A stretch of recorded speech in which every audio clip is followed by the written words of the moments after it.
What's up and welcome back. This is my final best of 2023 list. And if you can see, my hands are free. Um, I don't have a computer for this one because I asked myself, I've been doing the drama series races for the past couple times, and all I have to do is sit down here and tell you the shows that I love the most. This is basically roughly a top 10 list, which is why it's labeled as such. Because I asked myself the question, what are the shows that I felt truly passionate about? Um, what were the shows that I felt like I had to watch the episode of right away, as soon as possible, couldn't wait to get to the next episode? Shows that I was deeply invested in, not just shows that I enjoy. There are shows that I enjoy, like The Good Doctor, The Rookie, shows that I want to see them continue on. There were shows that I was sad to see go. New Amsterdam would be on that list. There were shows that I enjoy. I don't know if they were necessarily in their best place. Yellowstone would be one of those. It kind of left me in a lurch to kind of be like, Yellowstone for best drama. Because they didn't really finish their season because shit got weird. Um, so I tried to think of what were the shows that were like drugs for me. And yeah, it's very weird to think of that. And so here are my thoughts on best drama series of 2023. And we'll eventually get to the winner.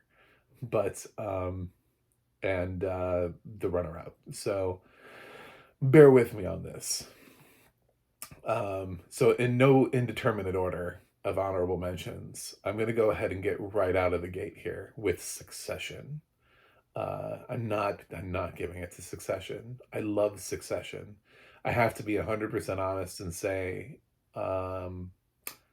that while I do love Succession, I did not feel that burning desire to watch it immediately, and that especially happened when they wrote off Logan Roy. As compelling as the episodes were, and as great as those episodes were, to take Brian Cox off the table for me instantly made the show just slightly less interesting. I know that there are some fantastic episodes, and it led to one of the best episodes of Succession, but I think having that episode at episode 4 instead of episode 8 or 9, really hurt the show for, you know, in a very minuscule way because it's winning everything. But um, yeah, I that is my reasoning. It did win best ensemble for me because I think this cast of characters all the way down the line, fantastic casting, but it's not going to win drama series for me, and for that very reason, because I was deflated halfway through the season. So Succession is an honorable mention. Um, Another honorable mention uh, is For All Mankind, which I really love. And actually, I did my part. I signed up every week and I watched that show on Friday. The day the episode dropped, I watched it. Actually, I watched it in the morning, so I watched it mere hours. And thank God Apple saw my my stats and renewed the series. I love For All Mankind, and I think this season was interesting. But as a longtime fan of For All Mankind, it didn't top last season when they were kind of stranded on Mars and everything that they had to go through while being stranded on Mars. So, um, and the espionage plot with Margot was stronger last season than it was this season. So, yeah, it had its moments. It's still a great show, which is why it's on this list. And there are other shows that are not going to be on this list, but it's ultimately not a winner for me. But I think more people need to watch For All Mankind. I don't see it really popping up on critics groups, but it feels to me like it should be right up there with everything else. And if you look at the rest of the shows on my list and it lines up with anything on yours, and the one show you're not watching is For All Mankind, take a leap and binge watch it. I'd like to recognize Yellow Jackets, uh, which admittedly didn't quite meet the standard of me cramming it, although um, I had to watch 2 seasons in the same year, because the first season that I watched uh, didn't have audio description, and I didn't quite finish it because it was confusing without audio description when it first debuted on Showtime. So when it was on the Paramount Plus app with audio description, I went back and watched season one, including the episodes I'd already seen, where it just gave me way better context. And season two. So I basically had to watch 2 seasons in one. And I'm going to be honest and say that cannibalism makes me a little bit, uneasy. It had one hell of a season two finale, which is why it gets to make this list. And the actresses are incredible, and I'm shocked and dismayed at who got taken off the table. And I don't know if season three is going to be on this list for that very reason. I'm more concerned. Yeah. So there's another character that is more of a fan favorite that I could have done. I could do without. And I'll leave it at that. Trying to avoid some spoilers. um. So Loki is an excellent show. Absolutely excellent show. What a second season. I feel like this was a part one and a part two halves of whole. I don't even know where a third season would come from at this point, or why they would make one. Um, I hope they resolve Loki's storyline at some point in the MCU and that we see him again. But I think moving forward with third season would be uh, sort of a misguided effort. Um, Tonally, this had some of the best episodes of the season. There was that episode where they went to the back in time to the circus that I think was one of the best episodes I saw in 2023. So it's very easy for me to put Loki on this list. It's harder for me to not put it at the top because, you know, it was such a short season and we crammed those episodes. But yeah, it's an honorable mention because this is a beast of a list. I also would like to recognize Reacher on Amazon, which is it's not going to win because it didn't really air. I still haven't finished the damn season, but I can't deny that it has that effect. Where as soon as it drops, I feel like I have to watch it. You know, where I have to jump in right away and get into Reacher as soon as humanly possible. It has that effect on me. I think the mystery is great. I think the people making the show are totally on point here, and it's worth giving a mention to. I'm really excited for a second season of Poker Face. The nature of the show means that some episodes are more interesting than others, and that's just the nature of a show like this. But Natasha Lyonne was my winner for Best Actress because she is the unifying factor that is in every single show. So Poker Face is not winning Best Drama Series. Yes, I did put it in the drama category. However, I do recognize the fact that it is an excellent show and it deserves to have a tip of the hat to it. I'd also like to tip my hat to The Bear because honestly, season one, I was lukewarm on. It didn't really do anything for me. Part of that could probably be the fact that Hulu didn't put audio description on it. Season two had audio description because suddenly their show was popular enough to care about. Haha, look at how that works. But season two fixed a lot. Like, it's almost like it saw inside my soul and like it saw every criticism I had about season one and then fixed all of it. It was just so weird. It was like anything that I felt like didn't work in season one worked swimmingly in season two. They toned down Richie so much. They saw the benefit in giving Aoa Debris way more to do than she had to do in the first season, basically elevating her to co-lead at this point.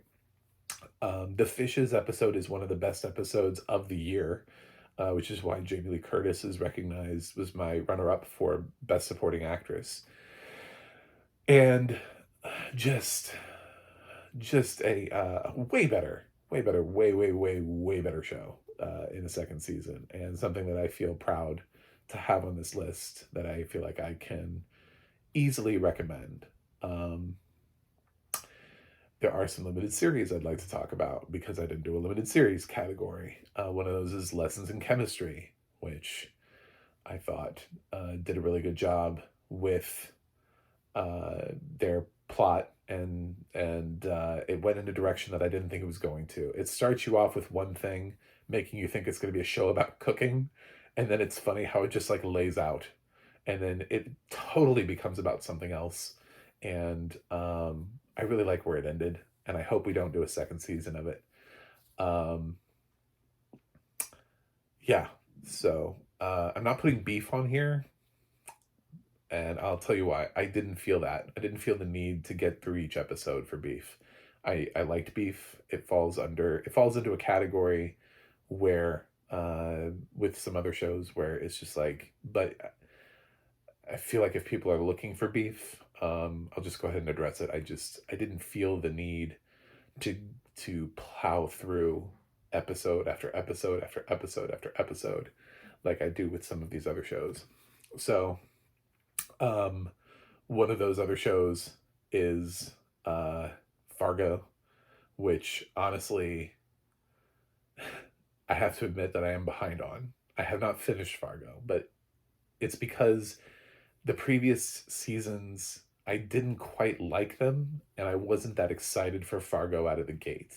And then Fargo started getting praise, and then I started watching it. And since I started watching it, I haven't been able to, but I didn't prioritize it at the beginning because of past seasons. So it's a weird thing where it sort of is like, it doesn't quite fill what I'm saying about the need to like see it immediately, see it right away.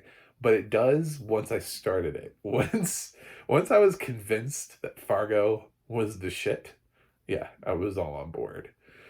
Um, I because Mike Flanagan earned my love and trust. Fall of the House of Usher uh, is getting a nod because I tried plowing through that show, and plus it premiered around Halloween, so I was like trying to get it all within the same time period, and I was trying to see if I could get it done. I didn't get it done by Halloween, but because I don't binge watch, that's the thing about me is if you can get me close to feeling like I need to binge watch, that's how I gauge whether or not I you're good and you deserve to be here. And Follow the House of Usher was that for me. Um, Also, uh, we're we are winding down a little bit here, but I did really love Queen Charlotte, A Bridgerton Tale. It was only like 6 episodes, and I surprisingly enjoyed it way more than I thought I was going to. Bridgerton is something that grows on me. Like I watched season one the first time, and then I rewatched it and ended up liking it, and then I watched season two and ended up liking it more than season one. So the more time I spend with Bridgerton, the more I end up actually liking it. It's very, very odd. Whereas with The Crown, it's the complete opposite. The more time I spend with The Crown, I'm just like, stick a fork in this show, please. Please. I find the show to be tedious at this point. It's just the whole Prime Minister episode just, oh my God, just did not work for me at all. Um, yeah, Tony Blair's episode was just, I was like, didn't they make this into a movie already? Can I just watch the movie? uh, anyway, so yeah, The Crown is not on my list. Although maybe it might be on yours, so that's fine. Totally cool. Mad respect. Mad hashtag fully support you. In all of your endeavors. This is a weird list. Um, So, uh, yeah, we we're kind of at a point where I feel like I can call it and say what I'm down to here. Um, and fellow travelers, Paramount Plus, um, really had me on top of the show and watching it, getting in there. Um, but I may have missed some shows. Chances are, if I had it anywhere in any category with any actor, I liked it on some level, with the exception of Paramount Plus's Fatal Attraction, to which I only like the actors, and I fully acknowledge the fact that that show does not deserve a Best Series nomination. Um, yeah, so there are maybe a couple exceptions to that rule where I called out an actor and they don't deserve to the show I would not put here. But I do know what my top two choices are. So without further ado, my favorite two series, I have no runner up. They're tied. So for best drama series of 2023 were two shows that I could not stop watching and I'm addicted to now, and they're both brand new. So instead of doing something on the way out the door, if you thought I was going to do Billions, I need you to know that yes, I love Billions. However, as much as I enjoyed Mike Prince's storyline, it is not as good as the other stuff. It still falls short of the original battle between uh, Giamatti and Damian Lewis. So the earlier seasons are still the best. Um, and I recognize that show in supporting actor. So that was my way of tipping my hat to Billions. So I could have done Billions on the way out the door. I'm not doing Billions. Um, my picks for best show of the year are Silo and The Last of Us. Those are the two shows that I felt most compelled, and um, for reasons that I don't know. I really don't even know because some shows like I didn't put Walking Dead Dead City on here. A, it doesn't have audio description. B, I know I was watching that and it's because of Negan. You could put Negan in anything and I would have watched the show. Negan could have transported into the Chicago franchise and I would have started watching Chicago Med because Negan became a doctor. Not just Jeffrey Dean Morgan, but actually Negan. You know, like I would have watched him on anything. Just follow that character. Could have started a cooking show and have watched it. You know, I don't know, but it wasn't really because the show itself was self-propelling me. It's that I'm because of that character. But Silo, dude, when I got into Silo, I was like, I don't know what this is, but oh my god, this is amazing. And then, like with every episode, it hooked me even more and more and more and more. And Last of Us was the same way because Last of Us had episodes that I kept thinking to myself because I didn't play the game. I was like, there's got to be, they're going to add somebody else to this team, right? Because coming out of Walking Dead, I spent the whole season going, is it really just going to be the two of them the whole time? They don't pick up anybody? Like, is this the, yeah, that's the thing. Really, that's the thing of the show. So kudos to subverting my expectation, and I still ended up really loving it. And the show handled drama amazingly well in that episode where I had Murray Bartlett and Nick Offerman as my runner-ups for Best Supporting Actor in a Drama, because wow, that episode is unforgettable. Um, and they do deserve to both win, not one or the other. And yeah, so those are my picks. I'm not that far removed. If you guys thought my list was going to get really weird at the top because I didn't pick Succession, The Last of Us has been recognized quite a bit. Um, I didn't recognize any of the actors individually. The closest it came were the supporting actors as honorable mentions. And same thing with Silo. Silo was an honorable mention for ensemble. So I kind of knew where this was going to go when I started doing these lists. And there are a lot of shows that I love, but these were the two that just I can't choose between the two of them, so I'm just not going to do a runner up. I think they're equal.